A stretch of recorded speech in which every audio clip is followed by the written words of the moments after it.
You're listening to the Brick by Brick podcast, where we take you from the ground up on real estate investing. Join us on our entrepreneurial voyage through the world of flipping houses, managing rental property, and building a real estate empire.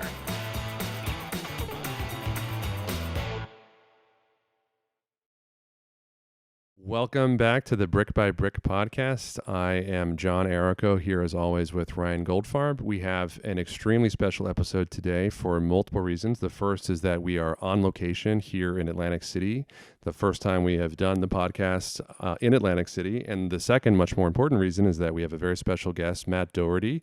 Matt is the former executive director of the CRDA, and we are extremely honored to have him today on the podcast. Thank you, Matt, for coming. Oh, my pleasure. Thanks for having me. I want to get into a lot of different topics about Atlantic City, about your time at the CRDA, about your thoughts of the future of Atlantic City and all of that. But why don't we get started just off the bat with hearing how you got to where you are today, maybe a little bit about your educational background, professional background, et cetera, and then we can dive into some specifics about Atlantic City and your experience. Sure. And again, it's great to be here with both you here in Atlantic City, as you mentioned. I'm a Jersey guy through and through, born and raised here. I had the opportunity through a track scholarship to go to Georgetown. And this was back in the 90s. And Bill Clinton was president of the United States then. And, if you were at Georgetown, then politics played a large role in what kind of interests you had. So I studied government and economics during college. I came back to New Jersey. There was nowhere else I wanted to live or move or come back to other than this state. Some people disparage New Jersey. I love it. I think it's a phenomenal place to live, raise a family and work. I feel blessed to be here. And, I started working in the state legislature. I slowly left there and went into banking, mortgage banking, working for outfits like Bank of New York. And then I also went on to financial services. So I had my Series 7 and 66 life and health licenses and worked for financial services firms like Mass Mutual, Investors Bank, and then slowly transitioned into elected office. I was a councilman in my town of Belmar for several years before becoming mayor. I was elected mayor in 2010, so I served before, during, and after Sandy devastated our town and the whole region, really. And during my time in office, one of the most important things to me was to keep taxes stable. So Belmar was the only town out of 565 in the state of New Jersey during that 8-year period that I was mayor to have no tax increase. And we did that largely by growing our economic base through private economic investment, primarily mixed use buildings, first floor retail or commercial, second, third, fourth floor residential. So it, transitioning from that to the position of executive director for the New Jersey Casino Reinvestment Development Authority in Atlantic City was kind of a natural move for me. Governor Murphy appointed me to this position back in 2018. And I was happy to serve until this year, until 2022. And when I look at the opportunities in Atlantic City, and I'm probably going to overuse the word opportunity because it overlaps with opportunity zones that happen to be here as well. So pardon me for that.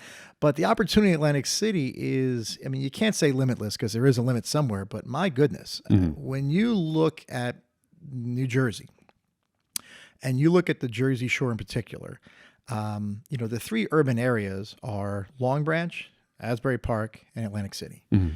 Long Branch and Asbury Park suffered for decades. And up till 20 years ago, both of them were in difficult financial situations.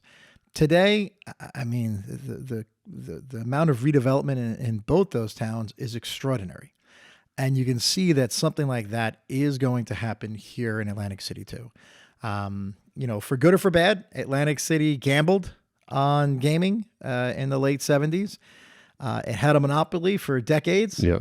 But when you look at all the casinos that ever started in Atlantic City, there's only one today that still operates under the same name and never went bankrupt, and that's Borgata. Mm-hmm. But even during its lifetime, Borgata sold 50% of itself to MGM. Mm-hmm. So, between all the bankruptcies, the foreclosures, and the buyouts of casinos over the years, Atlantic City's seen itself kind of sitting in neutral, whereas Asbury Park and Long Branch have sped ahead and done it in a way that is, a model that I think we need to see here in Atlantic City. Absolutely. I'm curious about your time in Belmar, where you mentioned that the sort of your role was in encouraging this new development. What exactly did you do in government? Like because one of the things I'm always think about, Ryan and I talk about a lot is, what is the role of government in spurring kind of private investment? And I think that that's something that, we can bring it back to Atlantic City, but that's something that Atlantic City has not done a great job of, perhaps with the exception of recently. What did you do when you were mayor to kind of make that happen? I mean, in a lot of ways, it was sort of just get out of the way. Mm-hmm. The private sector can come up with solutions to to public sector problems. Whether it's blight, or again, a tax base that is too heavily burdensome to residential. If you want to relieve that, you have to grow your commercial tax base, and that's what we put an emphasis on. And we did it without money. So there's no CRDA in Belmar. There's no CRDA in Asbury Park or Long Branch. But there's ways you can work through zoning. There's ways you can work with tax abatements. Mm-hmm. To encourage and, I hate to say the word permit, but to incentivize that type of private sector development, because there's always a risk to that. Someone is risking their money on a project, whether it's their own or someone else's or the bank's. And again, in a place like Belmar, we had no money to put into projects. Yeah. All we could do was be as supportive as possible and encourage that and welcome it. So I think that's what made it a big difference versus the 30 years before me, where it was a little bit more government control. Mm-hmm. I think my take on it was to relax as much of the regulations as possible to help encourage economic development. Mm-hmm. Is there anything based on either your exposure to Belmar or your familiarity with some of the places you mentioned, like Long Branch and Asbury Park?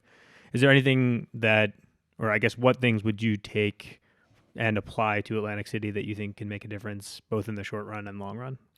I think the one significant takeaway, and it's not what people want to hear, is that redevelopment is block by block. It's World War I trench warfare. Mm-hmm. It is not going to happen overnight. No one's going to come in and save Atlantic City with a $20 billion development. Right. It's going to take a variety of diverse interests, whether they're individual or corporate, to purchase properties, to repurpose them, and develop them. And if you look at the housing in Atlantic City, and some of the best housing in Atlantic City was built by CRDA mm-hmm. back in the late 90s. Then CRDA got away from that. I don't know why. Got away from it, and the housing stock in Atlantic City is terrible, to be very honest with you. But again, it used to be bad. It's one of the biggest problems in Atlantic City. It used to be bad in Long Branch. It used to be bad in Asbury Park. Yeah. So there's already places where you saw it was bad, and now it's turned around and it's improved the community, improved all the lives of the residents that live there. I mean, we have some census tracts in Atlantic City that exceed 60% of the poverty level. Over 60%. That is remarkable. Yeah. But if we're able to bring good housing into the town, not only do you lift up the people that live here, but you also start attracting those middle-class families that left. So Atlantic City's populations, maybe it's less than 40,000 at this point. To support just itself, it really needs to be closer to 60 to 65,000. Mm-hmm. So, all the tourists you hear about that come in and go to the beautiful casinos, that's wonderful for the casinos, and it's good for the tax revenue for the state. that collects that tax revenue. But for the city of Atlantic City and its residents, it's, it doesn't have as positive impact as block by block, lot by lot reconstruction. And, when you look at the advantages of Atlantic City through decades, over a century, the proximity of it to the water, it's unparalleled. When you were appointed to the CRDA, I don't know, what the internal politics might have been, but were you given like a mandate from the governor to say, hey, do this? Or did you think yourself like, this is what I want to accomplish, or this is what I need to get done? I wasn't given a direct mandate. The mandate from the governor's office was we need to improve Atlantic City. How we went about that, I met with the mayor. At the time, it was Mayor Gilliam, then became Mayor Small. I always made sure anything I was doing, the mayor was in the loop on, because being the mayor of my town, that's the person you go to first. I work for a state authority. We're independent of the city, but it was important to have a good, strong, healthy working relationship. And then with those ideas, I would go back to the governor's office and say, listen, I think we need to put together a program for neighborhood coordination officers. And, this is a group of officers who don't answer 911 calls. They literally walk a beat, and they primarily do it in small business areas. Things like that, I thought were worthwhile investments to CRDA. The other one I thought that was a worthwhile investment is purchasing blight, primarily rooming houses. And we did this in conjunction with the police department. And my pitch to the governor's office and the CRDA board was, look, these are pieces of Atlantic City that are hurdles to a more private sector economic development. Yeah. And they're whether it's good or bad policies from the past, there's over 65 at the time, 65 rooming houses, most of them operating inappropriately with either without a certificate of land use compliance or some other regulatory issues. When you work with the police department and also folks like Volunteers America, you notice that some of these rooming houses are used for illegal activity. Yeah. Primarily two activities, narcotics and prostitution. Right. And, there's no private sector solution to that type of blight. So that's where I thought, well, the public sector should come in with our dollars and purchase it. And I was able to pitch that successfully to the governor's office and the CRDA board. And we bought up more rooming houses during my tenure as director than I think ever before. Yeah, I think it's a great point, and it's one that's maybe not well understood by people that don't know Atlantic City. But, in Atlantic City, I think when you say rooming houses, you think, these must be crack houses or whatever. These must be like horrible places. And to some extent they are. But the flip side of it is that they actually make a lot of money. So the issue is that, and, Ryan and I know this firsthand from buying these rooming houses. In fact, we bought rooming houses from the CRDA, that the reason why the private sector can't do anything is that the revenue coming in for these rooming houses is such that the sellers are pricing them at this insane number because they're saying, look, I make $80,000 a year, I make $120,000 a year. Obviously, by doing things that I don't think most people would ever be willing to do, but they make a ton of money. And so like if I were to go buy a rooming house and they're making $100,000 a year, they might price it at $500K, $600K, $700K, whatever it is. We're never going to pay that. It just doesn't make any sense. But again, as you said, with the CRDA not being constrained by the economics of the transaction, you're able to do that, right? So that was hugely great for us. Is there anything between 2018 when you first came into your role with the CRDA and a few months ago when you left? Is there anything that your experience changed your perspective on? I knew redevelopment was going to be difficult. I knew that it was again going to be block by block and lot by lot and trench warfare, and you measure success in yards, not miles. But the one thing that may have changed my perspective on Atlantic City was just the opportunity here. I didn't know prior to coming here that there are acres and acres of vacant oceanfront land. Yeah, we're in the middle. Steps from where we are. We're right here. I mean, it makes no sense. In Atlantic City, the property closest to the ocean is valued less than property away from the ocean. Right. You don't have that in any other town up and down the Jersey Shore. It's upside down. There's the equilibrium is off. I think that's gonna occur for a while, but at some point it's gonna right itself, and I think it rights itself over the next 20 years. And that's the other thing I would say about the housing market and real estate. It's taken decades to get as bad as it is in Atlantic City. Yeah. It's gonna take decades to get out of it. Right. But there is a clear way out, and having that opportunity, again, I hate to overuse that, in 4 contiguous opportunity zones along the water. There's nothing like that anywhere in this state. I'd wonder if there's anything like that in this entire country. Well, I was thinking just about the CRDA in general. And so I think maybe some listeners of the podcast are not familiar with what the CRDA is, but the CRDA is a pretty unique organization. I can't think of any other, certainly not New Jersey, maybe not in anywhere in the country where there is something like the CRDA, which essentially operates by taking revenue made by casinos as a tax and then reinvesting it in a specific area. I mean, I guess maybe originally the mandate was the whole state, but now functionally Atlantic City, and then also has zoning authority over a broad swath of a city, in this case, the tourism district.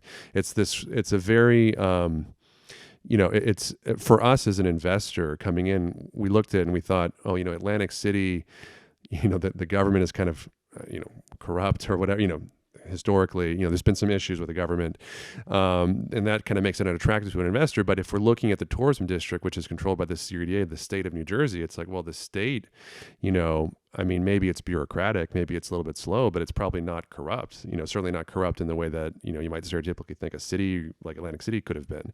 So that was a huge draw to us, because it's like, well, you have this state authority that's responsible for zoning, that has money, that can improve, actually invest in the area.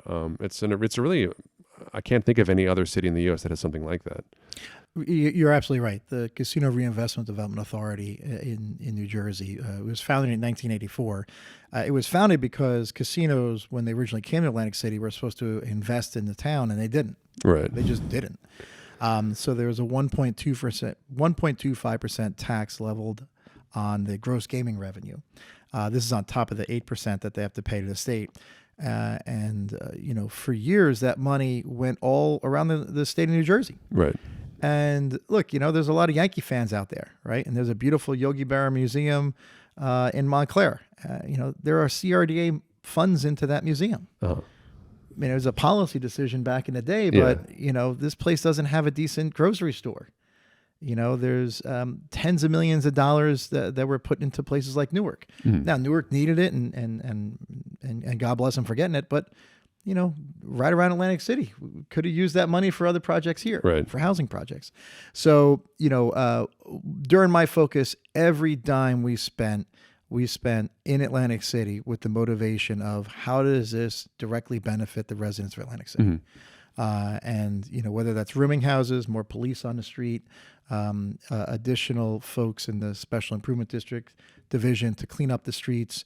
It was the focus was here in Atlantic City to improve it, to make the ground more fertile for private economic development to come in and risk their capital. Two thoughts on that. One is, how do you see, I know you just mentioned that Atlantic City, it took a long time for Atlantic City to get to where it is. Why did that happen? Do you have a perspective on like how that occurred? Is it financial mismanagement? Is it the casinos? Is it, because it's a question that a lot of people will ask us as investors about Atlantic City is, well, Atlantic City is the way that it is for all these different reasons. And why is it going to change, right? Because, you have decades and decades and decades of fill in the blank, and now you're here. Do you have a thought on like how that has happened, or, how Atlantic City got into the position it is? Historically, Atlantic City was a place where people came and took what they could and walked away. Mm-hmm. And then the casinos came, they kind of followed suit. Yeah. There was a time when some gentleman named Donald Trump owned about 4 properties. Yeah. Half the casinos in the entire city, they all went bankrupt. He took all of his money and left. His corporations did as well. There were bad public policy decisions by local and state officials. Mm-hmm. As you mentioned before, there were a few, elected officials locally who ended up serving time in prison for things they shouldn't have done. I think a good number, unfortunately.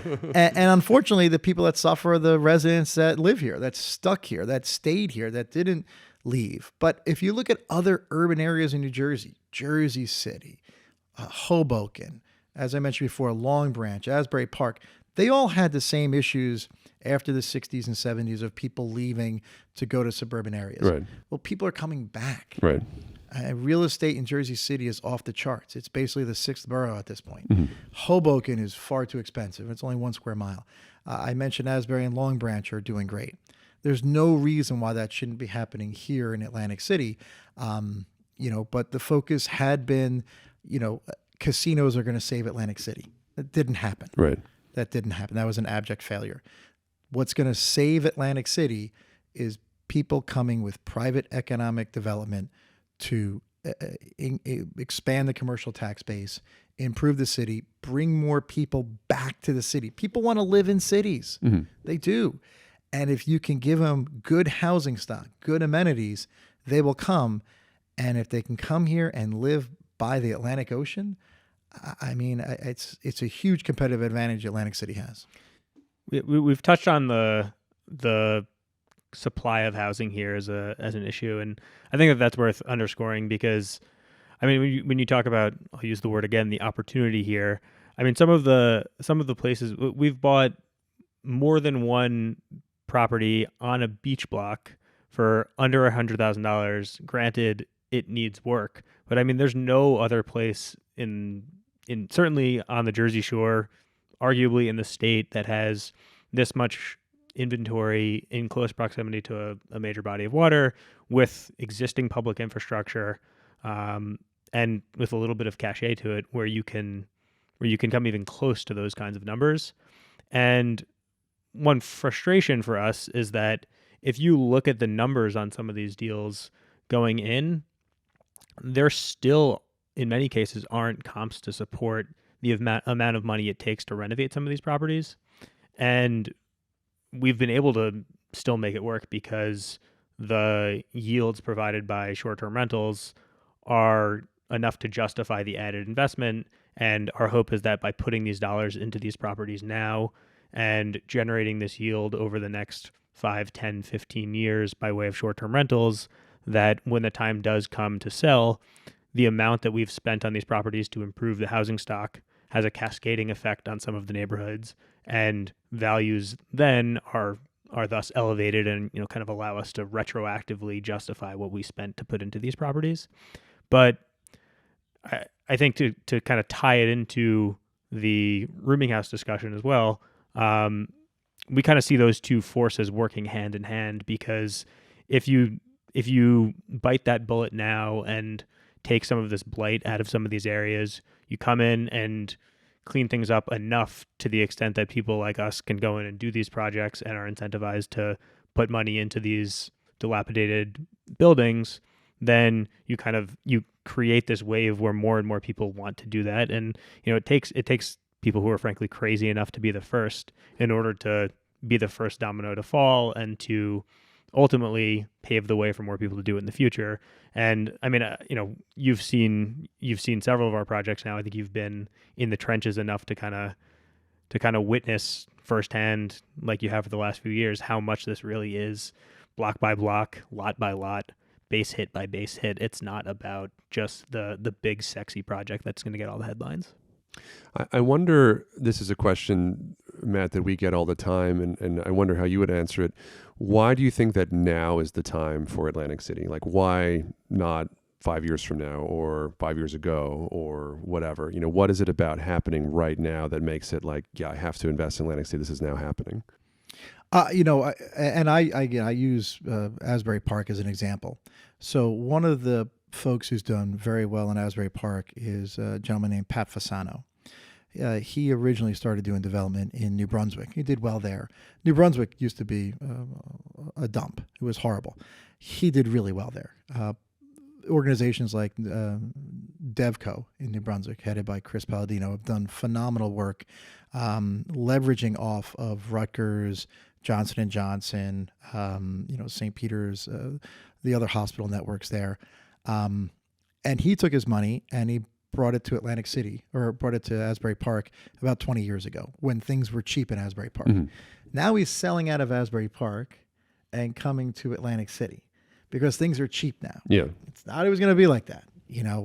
Maybe there's a 5-10 year window and then prices are going to catch up to reality. The housing prices, the real estate prices in Atlantic City haven't really recovered since 2008. If you look at it, the rest of the state has. Right. Interest rates are going up now. We all see that. The Fed's going to tighten up. 10-year Treasury is going to go up. But housing prices have been, phenomenal double-digit growth everywhere. But when something's $100,000 and it grows 10%, it's still affordable. So this is the last bastion.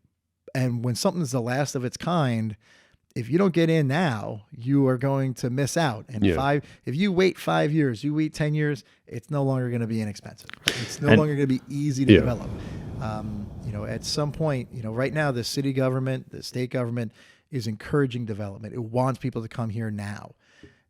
5, 10, 15 years from now, maybe that changes. Maybe they're like, well, we don't want to overdevelop Atlantic City. Yeah. Right now, there's no one talks about overdeveloping here. Atlantic. They talk about overdeveloping Jersey City. They talk about overdeveloping Long Branch, overdeveloping Asbury. No one's talking about overdeveloping here. Well, yeah. So now's the time to take advantage of it. When does that window close? I don't know exactly. But the window is open now, and that's why I would encourage folks to follow suit. We were actually I don't know if we're talking about Zoom, but we were on this CRDA did an RFP for these properties on rooming houses, part of the program that you were just mentioning, and we were responding, and there was people talking kind of against us, and I was just thinking, I was like, I could understand people being opposed to development in a whole host of places in America or in New Jersey, but if you're opposed to development in Atlantic City, like my God, that's you're just opposed to development. You're just opposed to development. There's really, I understand argument gentrification. I understand all of that, but Atlantic City, my gosh, there is so much opportunity. There's so much vacant property, land, whatever, to be opposed to that being developed. It's like, my gosh. And despite that, despite the prevalence of opportunity here, I think to underscore Matt's point about why now, despite all of what's out there today, at the end of the day, we are on an island and there is just innate scarcity to what it is that we're working with here. So at a certain point in time, when it blows up, when things improve, it's going to be felt drastically because there's not any more land that you can start building on. Yeah, I think there's an amazing confluence of things happening now that make Atlantic City ready to kind of change in a significant way. And one of them, unfortunately, that I always use was you at the CRDA, and now you're not at the CRDA, so we can't use that as an argument anymore. But I think that, for me, there's, as you said, Matt, there's public involvement, right? There's the state of New Jersey is, I think, very invested, literally and also conceptually in Atlantic City's revival. There's local politics that I think right now are in a great state for Atlantic City's revival. There's federal politics. We have the Opportunity Zone in Atlantic City, which is a relatively new thing, which I think has been a big boon to investment. And then there's also, as you mentioned, Matt, individual people like Pat Fasano going in, investing his own money, people like us investing our own money and investor money, a whole host of other people that are part of this community investing their own money in Atlantic City. So it's, the argument is like, well, why would I invest in Atlantic City now as opposed to 5 years ago? Like, well, 5 years ago, we didn't have any of that. We didn't have, maybe we had the very beginnings of the Opportunity Zone. You weren't at the CRDA, for example. We didn't have Pat Fasano coming in at the time. We didn't have local politics necessarily as in favor of what's going on right now. Frankly, we didn't have the short-term rental marketplace as developed as it is right now, which, as Ryan mentioned, has been a huge, I was almost going to say the word excuse. It's not exactly what I mean, but a huge rationale for improving these properties because, the economics, we're sitting in one of our short-term rentals right now. The economics of us to make this home as nice as we think it is and then rent it to a long-term rental are not there, or even to sell it to an end buyer are not there. But the economics for us to renovate it as we did and then rent it out as a short-term rental are absolutely there. And my hope is that in 5 years, 10 years, whatever, the economics for an end user to come in to buy it will be there. And all of a sudden we have this great product that didn't exist before. So, to kind of solve the problem of like, well, we don't have any housing. Well, having the economics to do something like this right now creates the housing. And once you have the supply, it's, I don't think it's a demand issue, right? I don't think people are saying, oh, I don't want to live on the Jersey Shore. I think it's more, there's nowhere to live in Atlantic City.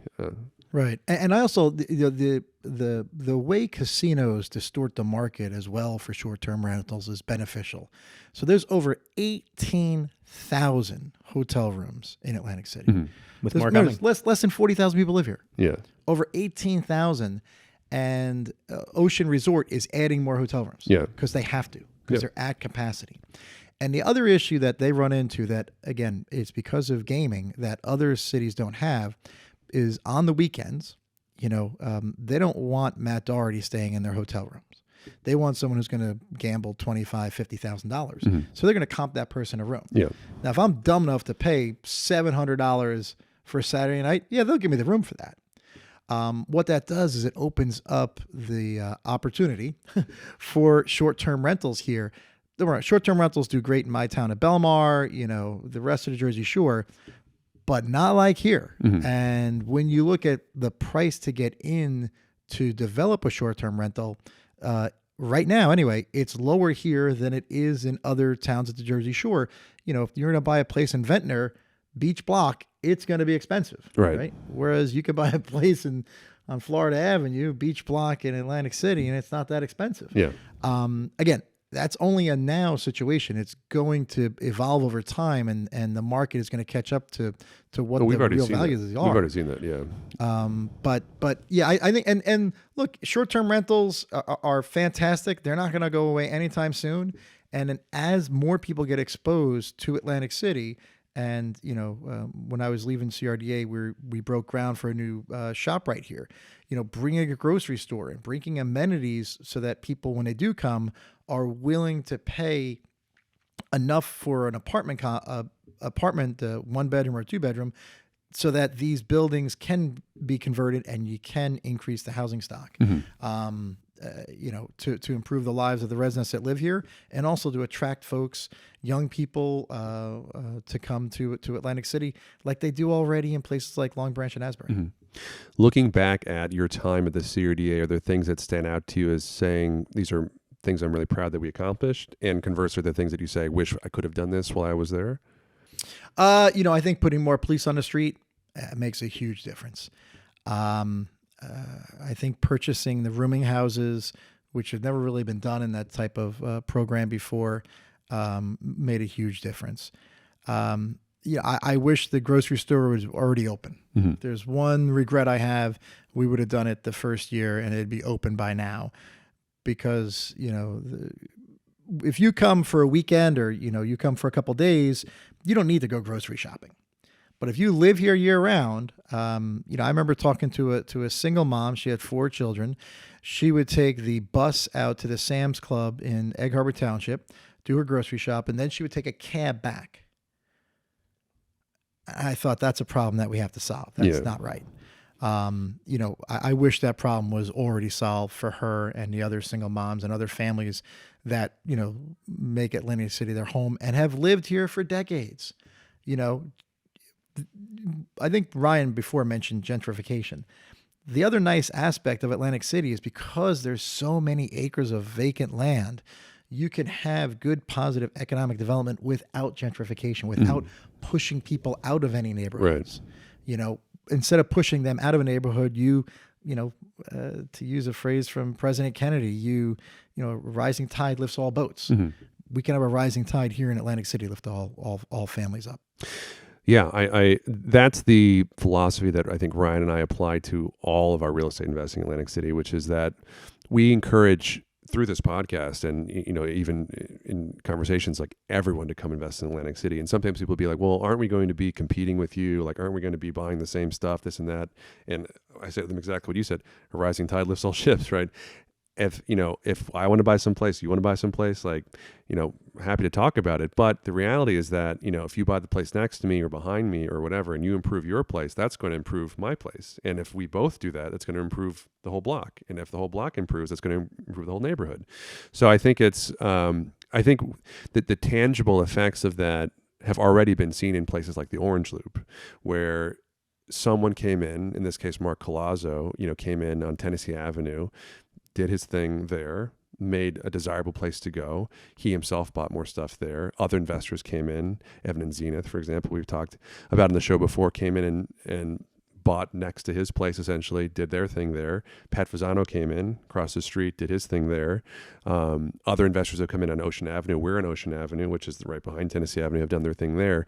So you can trace back. I've done this, and it's very fun to go to like Google Street View, right, of Tennessee Avenue from 6 years ago, and you look at it and you're like this is crazy. Like, this is like, there's nothing here. It looks exactly like what Westminster Avenue. It looks like streets today in Atlantic City where there's, just random assortment of places. And then you think like, wow, it really took a lot of vision for someone to come in and say like, this is the street. This is where I'm going to change it. But you saw, one after another. To your point, it wasn't someone coming in and saying, I'm going to bulldoze the whole street and build something new. It was one after another happened. And now we have, I can count on one hand, I think, 3 huge projects happening in the Orange Loop, each of which are well over $1 million in investment, that are like shovels on, about to be shovels in the ground, or in some cases are already under construction. It's unbelievable. It's fantastic. And despite the name recognition of Atlantic City, at the end of the day, as you said, it's not such a huge city. So these types of projects really do make an impact, and you can trace that impact project by project, and it's small enough that you can kind of understand the inner workings of the city well enough to see how one project impacts the next project and the next project and the next project. This is maybe an odd question, Matt, but I wonder how you'd answer from your perspective. What do the casinos kind of think of Atlantic City? Like, are they in support of what you were doing at the CRDA? Are they in support of what the city is doing? Are they completely agnostic? Because I know that we know some people that run casinos, and some are great. We don't know the ones that aren't great, I guess. But what is their perspective? Are they pro Atlantic City? I think it varies. I think all of them publicly will tell you, of course, they're pro Atlantic City. But when you look at someone like Hard Rock with Joe Gingoli and Jack Morris investing, not only their own money, but also their business's money in Atlantic City, and working with nonprofits, working with the Boys and Girls Club, those guys have gone above and beyond. But, ultimately, these guys have quarterly earnings they have to hit. Mm-hmm. And they all know that there's going to be one, or if not 2 casinos opening in the Manhattan area. Right. North Jersey casinos failed at the ballot a couple of years ago. So, if one opens in Queens, imagine if one opened in Manhattan. When you look at where the money comes from for Atlantic City, it's primarily the 5 boroughs, Bergen County, maybe some Westchester County. Now, do people come from all over the world to Atlantic City, all over the country? Philadelphia is a great market, mm-hmm. but there's nothing like New York. Mm-hmm. It's just nothing like New York. So, is that going to suck away business? Absolutely. So they're worried more about that. They're worried about the perception, particularly crime and cleanliness. You'll hear the buzzwords, clean and safe, clean and safe, clean and safe. Okay, well, you can keep saying that until the cows come home, but development makes things more attractive. Development pushes out problems. Mm-hmm. And again, you look at places like Jersey City, I mentioned before. New Brunswick is a great example. Perth Amboy. They had the same, if not worse, issues than Atlantic City has today, and they were able to do it through private economic development. Mm-hmm. What you guys are doing, and if I was on the outside looking in, I would say, all right, so John and Ryan are performing in this manner. They're successful. I want to follow their success, mm-hmm. right? And I hate to say it, but what you guys do isn't all that difficult. It's pretty straightforward. It's buying at X, putting in Y, and here's how you manage it afterwards, mm-hmm. right? It's not all that complicated of a formula, and you've already shown that it's successful. So if I'm on the outside looking in, I'm gonna be like, all right, well, these guys took the risk. Pat took the risk. Evan and Zena took the risk. Mark Colazzo took the risk. They didn't get bit. I'm going to come follow them. Maybe it's a little more expensive for me now, but that's fair because you guys took the risk and I'm a little insured from that. But I want to come into Atlantic City and I want to follow your success and be successful. And as you mentioned, my success helps you as well. Mm-hmm. You mentioned a little bit about the feeders to Atlantic City and specifically Atlantic City tourism. I'm curious, have you seen any discussion or do you have any thoughts on the kind of transportation issues? I think I'm speaking mostly to New York-centric tourism, but I know, just from having friends who live in the city and who have families with places in Atlantic City or Ventnor or Margate, there have been a lot of times where they've wanted to come down for a weekend, and the idea of a 4-hour journey on a Friday night to spend one night here or one day here in a full day Saturday, and then to go through the same thing to go back home on Sunday, kind of just as a non-starter for them. I'm curious if you guys, if you've got any thoughts on that and how to address it, whether through reinstating different train lines or different types of bus service or anything of the sort. Yeah, I mean, and the idea has been kicked around of a high-speed train coming right down the Parkway. If that happens, I don't imagine it's going to happen in our lifetime, to be honest with you. As great as that would be, I would imagine. Yeah, to take mass transit, I mean, maybe you could take a bus. It's not great. It's simply not. But when you look at, and I use it again as an example, if you look at Asbury Park and how successful they are, they're about an hour north of us. So it's really not, it's about what you have here, right? If we have Beyonce playing on the beach, people will make whatever trip they have to get here. I'm imagining you at a Beyonce concert right now. So we got Snoop Dogg possibly this year, so we can do right. So if you have what people demand, they will trip over themselves to come here. When Fish played last year, right, we saw a huge spike in the demand for everything, whether it was rooms, food. Talking to small business owners, it was the best weekend they had. Yeah. So, what is it that people demand, and how do you keep it on a continuing basis? You're at the Jersey Shore, so it's going to be seasonal. So basically, you got about 13 weekends to work with. Out of that, it's going to rain maybe a quarter, hopefully less, but maybe a quarter of those. So really, you got about 9 weekends to really make money. But with the amount of people that live within within a car drive of Atlantic City, I mean, you have about a quarter of the entire United States population. Right. We live in a very densely packed area. So transportation is always going to be a challenge. It is. And look, there's a rail line between Philadelphia and Atlantic City. No one takes it. No one takes it. We've done studies. How do you improve it? How do you market it? No one takes it. People drive. For good or for bad, the gas price can be $5 a gallon. People are driving. Yeah. We'll pay for it through inflationary issues, whether that's, food or other types of consumer goods. But people will drive. So the question is, what is it in Atlantic City that'll make it worth that person's trip to come here? They go to Long Branch now, they go to Asbury Park. How do you get them to come another hour? Yeah, that's kind of my thesis for investing anywhere in the New York City area has been, you have such a large percentage of the U.S. population that live within, whatever metric you want to say, car right away from anything, that, if you're, people sometimes say, oh, don't you want to invest in whatever, the Midwest? Don't you want to invest in here? Don't you want to invest in there?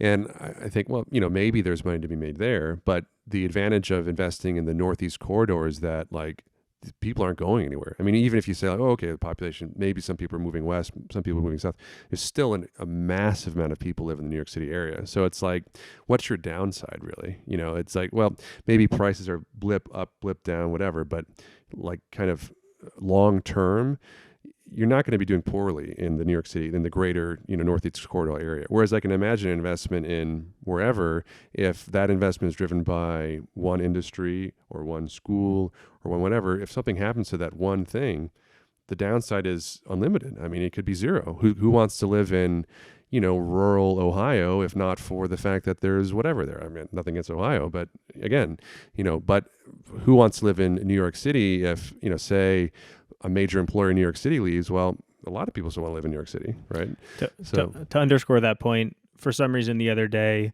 because this is what I do in my spare time, I was looking at, I think it was a top 20 list of most densely populated zip codes in the United States. Mm-hmm. And I think 18 of the 20 were in one of the 5 boroughs, which I think just underscores how much more densely populated this area is than the rest of the country. Shifting gears a little bit, I wanted to circle back to what you listed as kind of a regret of your time at CRDA, which was not getting the ShopRite online sooner. It is coming, which is still very exciting. In that vein, is there anything else that comes to mind as something that is missing as a kind of a neighborhood amenity or an attraction that you think Atlantic City would benefit from? Well, I think diversifying the options for people who come here. Bart Blatstein, as you may have already talked about, is adding an indoor water park. Mm-hmm. Great idea. Bart is a guy who's really putting his money up to make significant investments here in Atlantic City. A stone's throw away from here is going to be a brand new miniature golf course opening. And we were able to approve that when I was at CRDA. So I think the smaller projects, here and there. The other one that long term is going to be a great benefit that other cities don't have is Stockton University. Stockton University's campus here in Atlantic City is booming. They have a waiting list.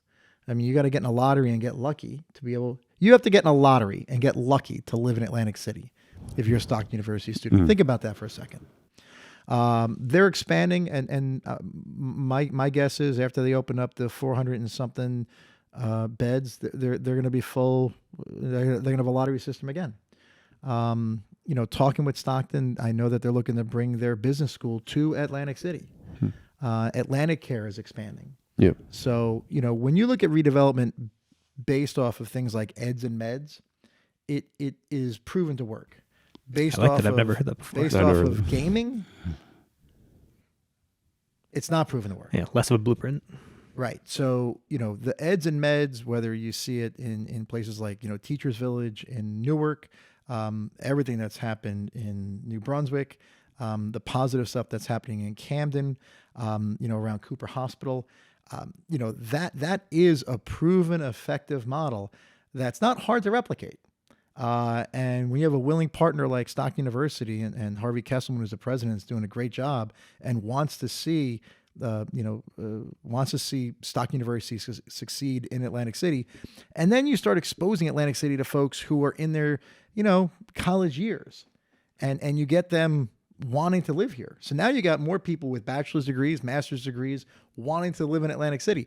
Right now, where would they live? Mm-hmm. The housing stock is terrible.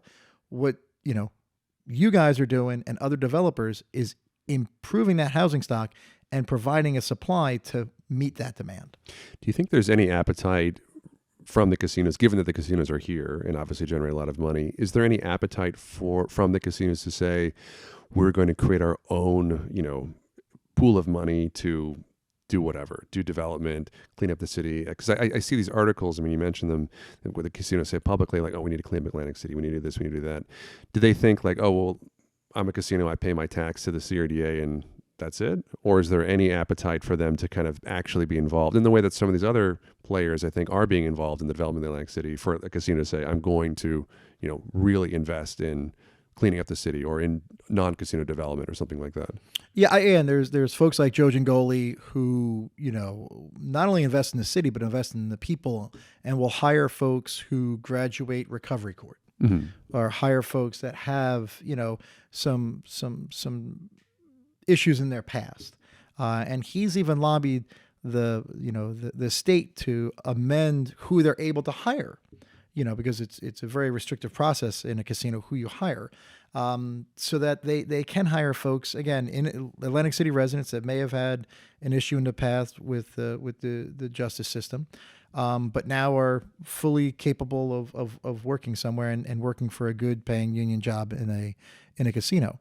But I would tell you, if casinos did what they were supposed to do in Atlantic City, CRDA never would have existed. Mm-hmm. Casinos don't pay any property taxes. I mean, think about that for a second. If the three of us opened a bagel store, we'd pay more property taxes than all the casinos combined. Yeah.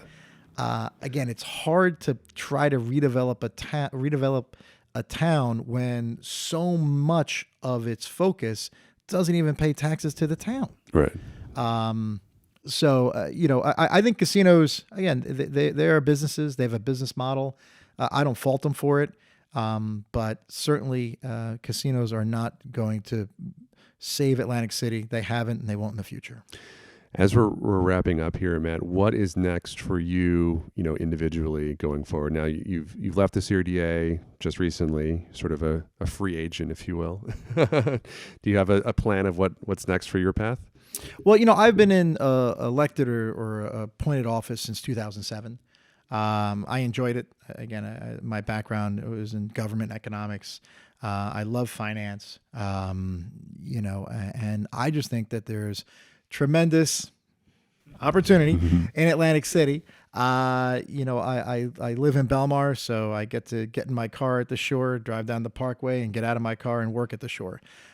So my goal over the next couple of years is to put my money where my mouth is and make strategic investments in the tourism district here in Atlantic City, partner with folks, and continue to improve the city, and at the same time be a part of it. It may not sound major, it may be a small part, but I think that this is a historic town. This is Atlantic City, and I was able to serve for 4 years as executive director of the CRDA. Now I'm in the private sector. I want to be a part of its history as it recovers. It may be a small part on my part, but to me, things like that are interesting and fascinating, to be a part of something much larger that truly is historic. Great. Thank you so much, Matt. This has been fantastic. I really appreciate your time. And I'm excited to see what you do in the city. I'm excited to see how the city changes. I hope that we can do a similar episode in like a year or two and look back and say like, oh, back in 2022, this. There were all those opportunities. All those opportunities. Everything. Yeah. So thank you so much for joining us. We will, again, hopefully do this soon. For all of you listening, thank you so much for your continued support. If you listen to the podcast via a service where you can like or subscribe to us, and you can do that, we would really appreciate it. It helps us know who's listening and what people like to hear. We've almost every week, I think Ryan or I or both of us hear from people that listen to the podcast with questions, thoughts about Atlantic City or real estate development in general. In fact, just met somebody today. This morning was a podcast listener who wants to invest in Atlantic City, and we're super excited about that. So please feel free to reach out to us. My email address is john, John, at libertyhudson.com. And I'm Ryan, Ryan, at libertyhudson.com. Until next time, thank you guys so much, and we'll be back next week with another episode. Thank you again. Don't forget to visit us at brickxbrickrealestate.com for free content to help you along your real estate journey and to follow along on our projects. Subscribe and rate us on your favorite podcast app and engage with us online via Facebook, Instagram, LinkedIn, and brickxbrickrealestate.com. See you next time on the Brick by Brick Podcast.